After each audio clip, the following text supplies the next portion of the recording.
Everyone, good morning. তো সকাল সকাল দেখো চলে এসেছি ঘরে।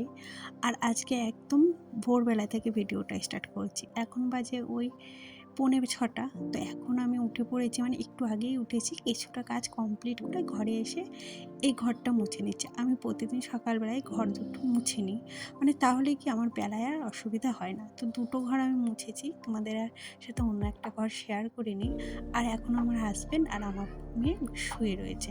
তো সমস্ত কাজ কমপ্লিট করে হাতে কিছুটা টাইম আছে, তাই ভাবলাম চলো এখন ওই 7:30 বাজেনি, তো 7:30টায় আমি চাটা চাপাই। তো হাতে কিছুটা যখন টাইম আছে তখন আর কি আমি এই ছাদটা ঝাড় দিয়ে ফেলি। কী বলো তো, সকাল সকাল তুমি যত তাড়াতাড়ি কাজগুলো করবে না, তোমার দেখবে সারাদিন একটু টাইম পাবে। এমনিতেই ছোটো দিনের বেলা, আর আমি এখনও বাসি কাপড় ছাড়িনি। ভাবছি একেবারে ছাদটা ঝাড় দেবো। আর প্রচণ্ড ধুলো জানো তো হয়েছে, সব মাথায় উড়ে উড়ে আসছিল। যেহেতু কালই মাথা ধুয়েছি তাই ভাবছিলাম মাথায় যদি একটু কিছু পেঁচিয়ে নিতাম না, বেশ ভালো হতো। সেই ধুলোগুলো আবার সেই আমার মাথায় যাবে। যাই হোক, এই যে দেখো মোটামুটি ছাদটা কি সুন্দর লাগে, দেখবে নিচে সব কিছু পরিষ্কার থাকলে না নিজের কাছেই বেশ একটা আলাদা রকম লাগে। আমার যদি না শরীরে কষ্ট হোক, কিন্তু আমার যদি ঘর অগোছালো বা নোংরা থাকে না, আমার একদমই ভালো লাগে না। আর এগুলো আমি এই ছাদ ঝাড় দেওয়ার আগেই কিন্তু কেচে দিয়েছিলাম। তারপরে এই বাসি কাপড়টা ধুয়ে ভেবেছিলাম একবারেই ছাদে আসবো। আর যদি আগের থেকে মেলতাম তাহলে এগুলোই তো ধুলোবাড়ি যেত, তাই না?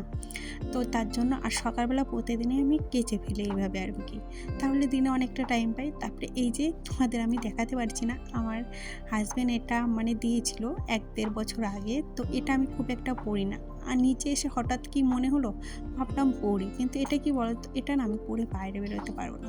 মানে গ্রামে বিয়ে হলে এই একটা সমস্যা, তুমি শখগুলো না, অনেক শখ দেখো, এটা কিন্তু খোলামেলা পোশাক নয়, ভদ্র পোশাক, তবু আমি পরে বেরোতে পারবো না।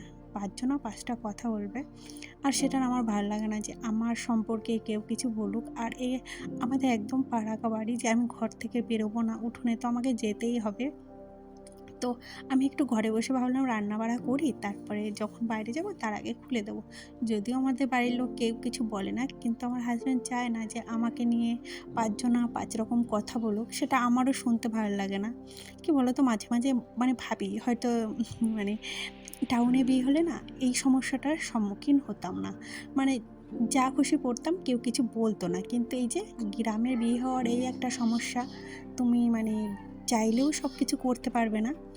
যাই হোক, আজকে এই যে বারান্দাটা মোছার আগে আমি সব খুলে ফেলেছি, অনেকক্ষণ আগেই খুলে ফেলেছি, যেহেতু বাইরে অনেকবারই এসেছি, মাঝে অনেকটা টাইম পেরিয়ে গেছে। যেহেতু স্নান করব তার আগে না আমার আবারও কতগুলো জামা হয়, মানে সকালে আমি এগুলো কেচে দিই, আবার দুপুরে কিছুটা কাচতে হয় স্নান করার সময়। আমার না ওই ঘরে জামা কাপড় নোংরা হয়ে কোথাও ফেলে রাখবো, এটা একদম ভালো লাগে না। তারপরে এই যে আমার মেয়েকে এইভাবে বেঁধে না রস না করে দিলে ও খায় না, ও ছোটোবেলা থেকে পায়েস করা হবে, তার জন্য এই যে আমি পায়েস করবো না, করবে এই যে ঈশা। অল্প চাল নিবি, হ্যাঁ, যাতে সুন্দর হয়।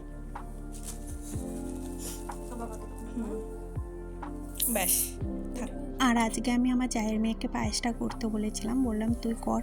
1 কিলো দুধ বাড়িতে জমে গেছে, মানে 2 দিন খাওয়া হয়েছিল না, 500 করে রাখি। আর বলতে পারো জমিয়েই ছিলাম, যেহেতু বাড়িতে চাল রয়েছে গোবিন্দভোগ, তাই ভেবেছিলাম একদিন পায়েস করব।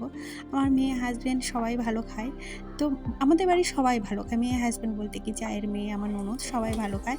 তো আমরা দুজনা মিলেই করছিলাম। আর গ্যাসটা যেহেতু বাড়িয়ে দিলে না পড়ে যাচ্ছিলো, তার জন্য আমি এদিকে বারবার নাড়াচ্ছিলাম যাতে না পড়ে যায় আর কোথাও যেন না লেগে যায়।